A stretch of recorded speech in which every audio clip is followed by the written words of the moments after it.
Hi everybody, I'm Zilla Blitz and welcome. Today we're going to do an unboxing of Salerno 43. This is GMT Games' game of the Allied invasion and campaign around Salerno, Italy in World War II. Now this is a design by Mark Simonitch and is part of his 19XX series. So let's open up the box, take a look at the components and offer some impressions.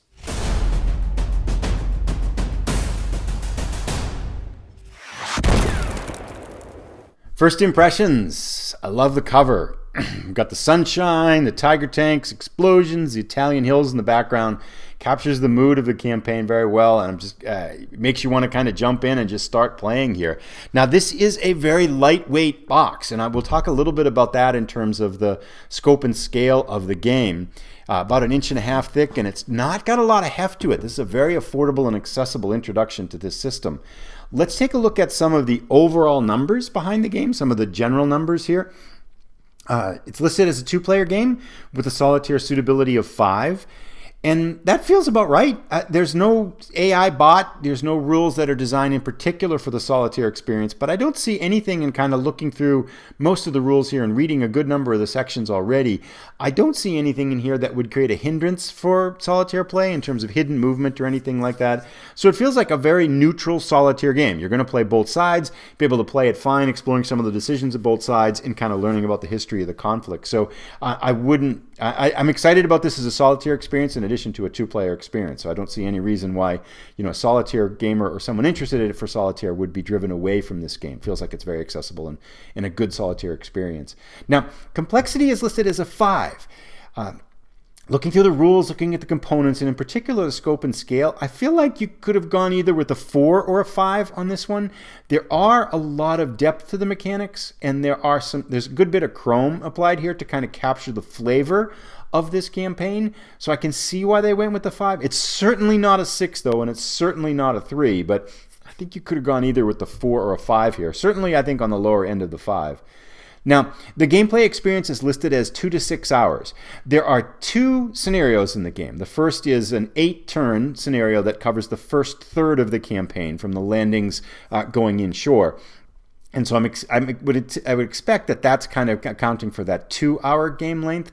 And then the full campaign is 22 turns, and that I would think account for that 6-hour length. So again, getting an idea for the scope and the scale of the game. This is a game that could, especially that first scenario, certainly can be played in an evening once you get familiar with the rules. And even if you've got an ambitious, half day, you can play the full campaign in a single sitting or, break it up for a meal or something like that. So it feels like a game, again, that's going to be easy to get to the table and easy to complete. Now, each turn in the game is 1 day, and then if we look at the units here, the units are at the battalion, regiment, and brigade level to give you an idea in terms of the size of the game. But let's open it up now and take a look at what's inside. And again, it's going to be a relatively straightforward unboxing just because of what's in here. For a game, again, this feels like this was an affordable game. I feel like it's a game that's going to be it's a very straightforward entry into this series, but that's, I think, a plus for a lot of reasons. So we get one single 6-sided die in its own little protective baggie, and now let's take a look at the rule book. So if we start out, first of all, it's 8.5 by 11. It's matte paper, 32 pages. You might be thinking, whoa, that definitely feels like a 5. And a 5 certainly does with the rule book of that length. However, the rules go up to page 23, and then the scenarios and other things start, and we'll take a look at those. So in terms of complexity, we're not looking at a full 32-page rulebook. Now, this rulebook is very well done. We have 2 columns. It's a relatively large font, a lot of examples. Pretty much everywhere you look, every rule is explained with multiple examples of play, and it goes into a lot of detail to kind of capture the edge cases. I've read through a good chunk of the rules already, and I feel like things are very well explained. It's really clear. You read the rules, it's like, okay, yep, I got it. There's very little ambiguity that I've encountered so far. And of course, here's an example. These are the zone of control bonds, which the series is famous for. And a lot of examples. Again, here's a good 5 different 6 examples. Down here in the bottom of this page, again, we've got a lot of examples on how these zone of control bonds work. So I feel like there's been a lot of attention to detail in terms of helping someone understand the rules and get into playing the game effectively. So kudos there for that. The other thing I will say about the rules too, And in particular, I think this applies to a game in a series. So this is, again, the 19XX series of Mark Simonitch. There's been a number of games put out. This is probably, what, the 6th, 7th, 8th game in the series already, and there's more coming. I think one of the things that you get concerned with when you see a series like that is, do they just kind of become cookie-cutter experiences where they generate a custom order of battle and a map, but are just leaning on these kind of core rules to kind of create a cookie-cutter combat experience? And that, I think, the clear message here as I look at the rules is that that isn't the case. You know, of course it's part of a series and there's similarities in play, but I feel like there's been a tremendous amount of attention to the detail of the particularities of this campaign. There's a lot of chrome applied, and I mean this in a good way, a lot of chrome applied to capture some of the unique aspects of the campaign, and a lot of rules have been modified and tweaked to make this game play out in a very unique way. So it feels like a nice blend of this core set of rules and a member of this campaign, of this series of games, and yet very uniquely designed to capture the essence of this particular campaign. So I'm very excited to bring it to play because of what feels like such a tremendous attention to detail. And we can see that, I think, as we start to look through some of these later elements here of the rule book here, because once we get to page 23, we get the scenarios, and we'll talk a little bit about the scenarios a little bit more as we look at the player aids here. But again, we've got half a column here on hints on play for different strategy. It really shows a lot of evidence of significant and heavy play testing. Some design notes that are both particular about the campaign and particular about why they design things in the game this way. Really interesting to read these, and again, showing the attention to detail that's gone into this campaign. Order of battle notes, so again, some historical references here. Again, just the one thing that shines through to me as I've looked through the rules is there's been a lot of effort, care, and love put into this game to make this a unique experience. They did not take advantage. They did not take advantage of the gamer by just generating that cookie-cutter experience. And I think it's evident as we kind of see these types of things. Page 27 on covers the extended example of play. So we've got the first few turns of a game played out. Looks like the first 2.5 turns maybe played out of the campaign game. Again, that effort and intentionality to making the learning experience as gentle as possible. And then the last page, page 32, of course, is a very welcome index that you'd like to see in any rule book. So a lot of attention to detail. I think it looks like it's going to be a really fun and easy to learn game, yet despite having some complexity and a lot of kind of specific elements designed to capture this campaign. So let's take a look now at the player aids. The first thing we've got are the order of battle cards, the setup guides here, if you would. And there are 2 cards. One is the German campaign game and avalanche scenario. And we talked about, again, how there are 2 scenarios. So the German setup is always the same. And so there's only one side to this. You're going to set up the same whether you're playing the full 22-turn campaign game or the 8-turn avalanche scenario, which is the shorter scenario there. So the German setup is always the same because the starting point is the same, so there's only one side to this. Full color looks great, looks like it works really well in terms of helping you put counters where they're supposed to go and get going at the game. Now, the variant here, the Allied the Allied setup guide has 2 sides to it. The first side here is the core setup for the campaign game in the avalanche scenario, which of course is the same because the starting points for the 2 scenarios are the same.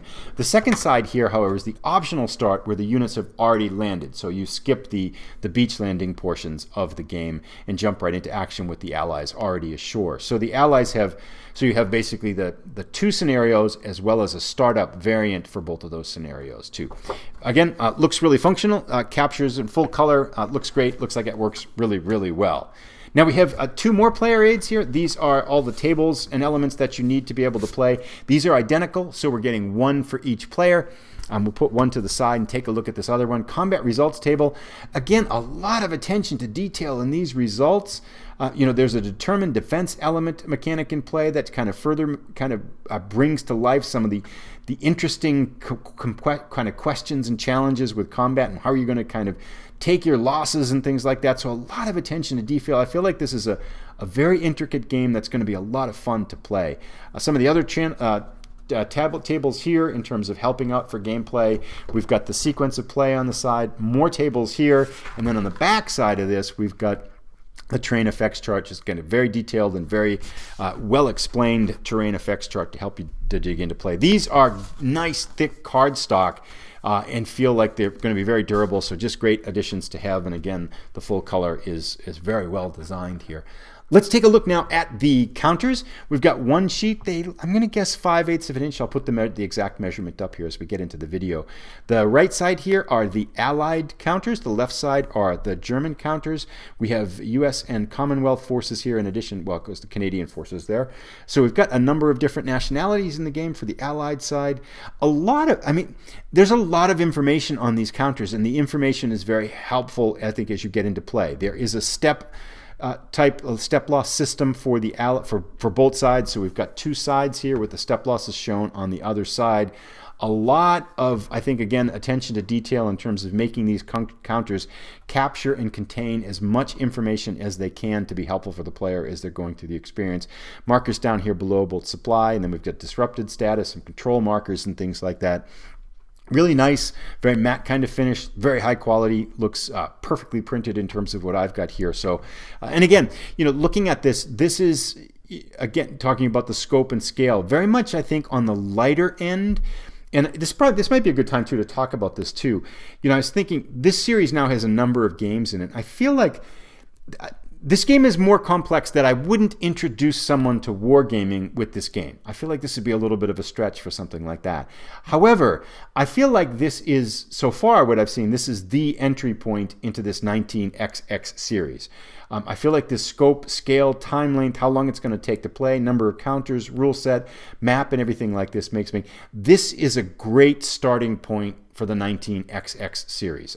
And maybe I'm missing something with the complexity of play that I'm not aware of because of a lack of understanding of some of the other games in the series. But as I look at this feels like what would be a great place to start with this series because of its kind of accessible scope and scale in particular. And I think that's reflected. We've got a straightforward counter set here. And as we look at the map, I think that'll even become more apparent. So here is our map. Again, looking at this, I'll show a zoomed out version of this as I kind of hold up some of the elements here on the right side of the map too. Very manageable map size. This is not a large map whatsoever, and we can see actually furthermore, we've got the if we kind of carve it up into thirds, the left 1/3 of the map is really kind of player aids and kind of charts and things like that you're going to be putting units on to manage the action that's on the map. The map itself is made up really here of the right 2/3 of this. The gameplay map is made of the right 2/3 of the full map. So again, giving you an idea of the manageable scope and scale. And we can see here just with some of the terrain. This is pretty rugged terrain. We got mountains all labeled with their altitudes and stuff like that, which is really cool, that are certainly impacting gameplay. So a lot of kind of fighting your way through high terrain and dug in defensive positions. So really interesting to see how that's going to play out in terms of gameplay. So a lot of information on the map, beautifully designed, very nice color and things like that. I will say, so again, this game, I got this on the P500 price of $28. And so that, for a war game today, that's a very accessible and affordable price. And to a certain degree, I won't say you get what you pay for, but I will say that the map that comes with the core stock game is a relatively thin paper map. It is glossy, it's beautiful, it looks good. I would definitely want to put this under plexiglass to play it because I think, again, because of the scope and scale of it and accessibility, I feel like this is a game that can see a lot of action. And I think this map is a little bit on the lighter end in terms of durability. Now, there was, I should say, a mounted map option. And by the time I ordered this one, the mounted map was all sold out. I will say I wish I ordered the mounted map because I do feel like this map is a little bit on the lighter end in terms of durability.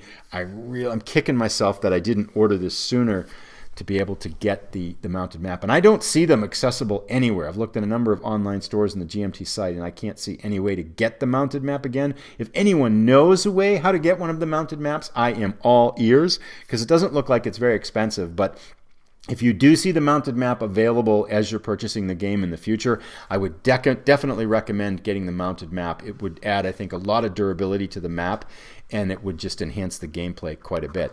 But, you know, first world problem, certainly, and I do appreciate the very affordable price point of this on that P500 offer. Again, of the, you know, I think it was $28 that I paid, or $29 for the P500 price, which is incredibly affordable for a game that's had as much research, design, and development put into it. And that brings us to the end.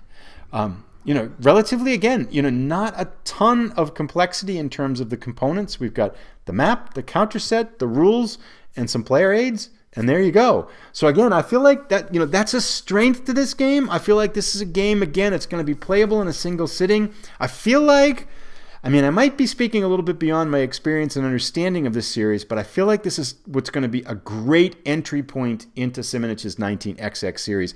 Very excited to get this one to the table sooner than later. I think this is going to be my starting point of play in this series, because again, I got back into wargaming about 10 months ago or so, and I picked up the Stalingrad 42 game, I've picked up the Normandy 44 game, but this is going to be the one that gets to the table first. I'm very excited to bring this to the table and see how it plays, because I feel like it's going to be fun to be able to play one of these games in a couple hours and just jump right in that way. So kudos on the design. Excited to see how it plays. And again, I hesitate to say too much in an unboxing, other than the fact that I'm anticipating a very enjoyable play experience with this game.